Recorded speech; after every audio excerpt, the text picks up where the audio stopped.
લોકમત ન્યૂઝમાં આપનું સ્વાગત છે। વડોદરા મહાનગરપાલિકામાં નવા હોદ્દેદારોની નિમણૂક માટે સેન્સ પ્રક્રિયા હાથ ધરાઈ હતી। સ્થાનિક સ્વરાજ્યની ચૂંટણીમાં વડોદરા મહાનગરપાલિકામાં બીજેપીએ 69 સીટો ઉપર જીત મેળવી છે, જે બાદ હવે વીએમસીમાં નવા હોદ્દેદારોની નિમણૂક પ્રક્રિયા શરૂ થઈ છે। મેયર, ડેપ્યુટી મેયર, સ્થાયી સમિતિના અધ્યક્ષ, દંડક તેમજ પક્ષના નેતાની પસંદગી માટે સેન્સ પ્રક્રિયા હાથ ધરાઈ હતી।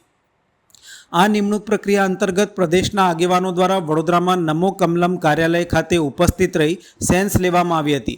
આ પ્રક્રિયામાં નિરીક્ષક તરીકે દુષ્યંત પંડ્યા, પૂર્વ મંત્રી માયાબેન કોંડાની અને પ્રજ્ઞેશ બ્રહ્મભટ્ટ સહિતના આગેવાનો ઉપસ્થિત રહ્યા હતા।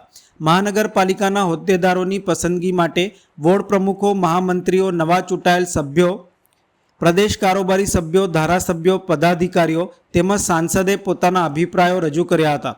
આ સમગ્ર પ્રક્રિયા બાદ અંતિમ નિર્ણય લેવાશે, જે સંદર્ભે વડોદરા શહેર બીજેપી પ્રમુખ ડૉક્ટર જેપી સોનીએ જણાવ્યું હતું કે બીજેપીની પદ્ધતિ અને પ્રક્રિયા અનુસાર પ્રદેશમાંથી નિરીક્ષકો વડોદરા આવ્યા છે।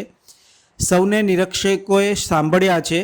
તમામની રજૂઆત સાંભળ્યા બાદ તેનો અહેવાલ તૈયાર કરીને પ્રદેશમાં સબમિટ કરવામાં આવશે। વધુમાં જણાવ્યું હતું કે આ પ્રક્રિયા mayor, deputy mayor, standing chairman, નેતા પક્ષ અને દંડક માટે યોજાઈ રહી છે। આ અંગે તેમણે વિસ્તૃત માહિતી આપી હતી। આજે વડોદરા મહાનગરપાલિકાના જે 5 હોદ્દેદાર છે એના માટે પ્રદેશની યોજના અનુસાર આજે નિરીક્ષકશ્રીઓ આવ્યા છે।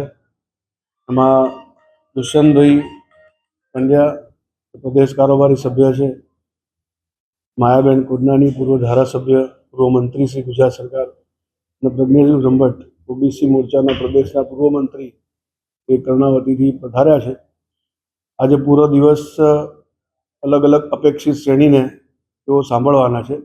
વોર્ડ પ્રમુખ, મહામંત્રી, કાઉન્સિલરશ્રીઓ, પ્રદેશના જે કારોબારી સભ્યો છે, પ્રદેશના હોદ્દેદારો, ધારાસભ્યશ્રી, સાંસદશ્રી અને મહાનગરની સંગઠનની મુખ્ય ટીમ, એવી રીતે બધા લોકોને આ દિવસ દરમિયાન સાંભળવાના છે અને 5 હોદ્દેદારો માટે પછી એમના જે સાંભળ્યા પછી એમના સૂચનો એ કરશે। આ પ્રકારની પ્રક્રિયા પૂરા દિવસ દરમિયાન આજે મહાનગર કાર્ય ખાતે ચાલવાની છે અને નિરીક્ષકોની આ પ્રક્રિયા જે છે પ્રદેશની યોજના અનુસાર હોય છે અને આપણી ભારતીય જનતા પાર્ટીની એક પદ્ધતિ અને પ્રક્રિયા અનુસાર આ પ્રક્રિયા થતી હોય છે। ધન્યવાદ।